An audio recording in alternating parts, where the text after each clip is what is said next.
America তার নিজের অস্ত্রে নিজেই ধরা খাবে? ইসরায়েলকেও একই পরিণতি ভোগ করতে হবে? ঘটনা হচ্ছে, ইরান বেশ কিছু অস্ত্র পেয়েছে আমেরিকা ও ইসরায়েলের। যুদ্ধের সময় আমেরিকা ইসরায়েল ইরানে অনেক অস্ত্র ও বোমা ছুঁড়েছিল, সবগুলো বিস্ফোরিত হয়নি। সেগুলো নিয়েই ইরান কারিগরি করছে। যেন তেন অস্ত্র ও বোমা নয় ওগুলো, টমাহক ক্রুজ মিসাইল, বাংকার বিধ্বংসী বোমা, রিপার ড্রোন, এইসব। আমেরিকা ইসরায়েলের এসব মার্কা মারা অস্ত্র ইরানের হাতে চলে যাওয়ায় ট্রাম্প ও নেতানিয়াহু মহা টেনশনে পড়ে গেছেন। ইরান এইসব অস্ত্র যদি এখন আমেরিকা ইসরায়েলের বিরুদ্ধে ব্যবহার করে, তাহলে তো তাদের খবরই আছে। আমেরিকা ইসরায়েলে দশা হয়েছে পর্বিত পর মালির ঘাড়ের মতো। এমনিতে ইরান আমেরিকা ইসরায়েলে অস্ত্র হাতে পেয়েছে, ইরান সেগুলো কারিগরি করছে। সেগুলোর প্রযুক্তি নিয়ে ইরান তার মিত্র রাশিয়া ও চীনের সঙ্গে নাকি শেয়ারও করছে।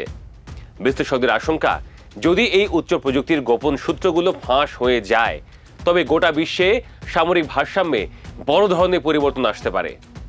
এতে ভবিষ্যতে মার্কিন প্রযুক্তির হামলা ঠেকানো ইরানের জন্য অনেক সহজ হয়ে যাবে। বিশ্লেষকরা বলছেন, আমেরিকা তার নিজের অস্ত্র ও নিরাপত্তা নিয়ে নতুন করে ভাবতে বাধ্য হবে। মধ্যপ্রাচ্য বিষয়ক বিশেষজ্ঞরা বলছেন, ভবিষ্যতে যুদ্ধক্ষেত্রে আমেরিকা আরও সাবধান ও কৌশলী হতে বাধ্য হবে। ইরানের রাষ্ট্রীয় টেলিভিশনগুলোই ইঙ্গিত দিয়েছে, আমেরিকা ইসরায়েলে ওই অস্ত্রগুলোকে ইরান একদিন উন্নত প্রযুক্তিতে ট্রান্সফার করে আমেরিকা ইসরায়েলের বিরুদ্ধেই ব্যবহার করবে। ইরান 2011 সালেও আমেরিকার RQ-170 ড্রোন হাতে পেয়েছিল।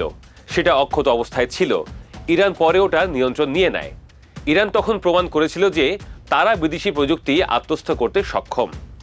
বর্তমানে বিভিন্ন যুদ্ধে ব্যবহৃত ইরানের বিখ্যাত শাহেদ ড্রোনের পেছনেও সেই একই প্রযুক্তির প্রভাব রয়েছে বলে মনে করা হয়। তো এখন ইরানের গবেষণাগারগুলো ভীষণ ব্যস্ত।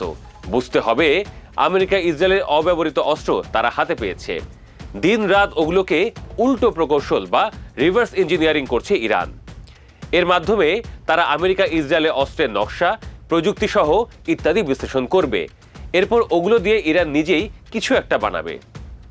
অস্ত্রগুলোর মধ্যে রয়েছে GBU-57 bunker buster, Tomahawk cruise missile, AGM-158 missile এবং MQ-9 রিপার ড্রোন।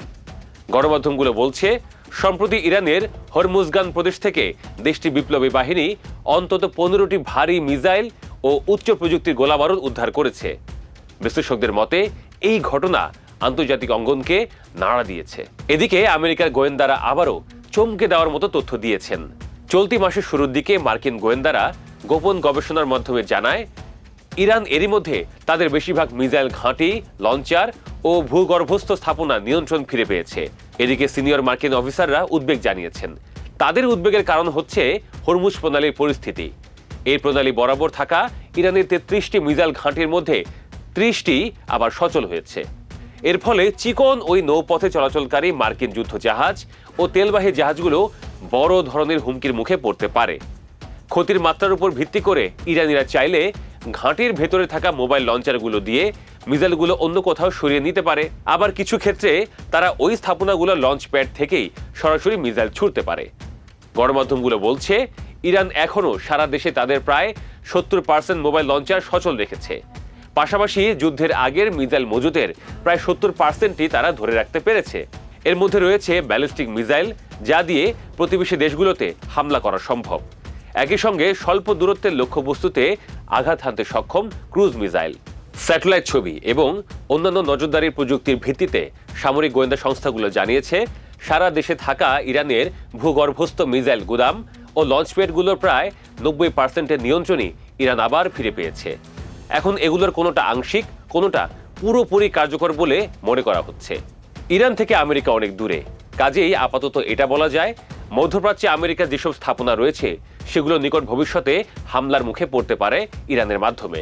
আবার ইসরায়েলের জন্য বিপদ সংকেত এখন থেকেই টাটকা। ইসরায়েল ইরানের হাতের নাগালে। যে কোনো সময়ই ইসরায়েলের অব্যবহৃত অস্ত্র, যেটা ইরান হাতে পেয়েছে, সেগুলো দিয়েই ইসরায়েলকে ঘায়েল করতে পারে ইরান। এদিকে আমেরিকার অস্ত্র ভান্ডার খালি হচ্ছে। কবে আবার বানিয়ে ইরানের বিরুদ্ধে ট্রাম্প লড়তে পারবেন, সেই দুশ্চিন্তায় তিনি দিন কাটাচ্ছেন।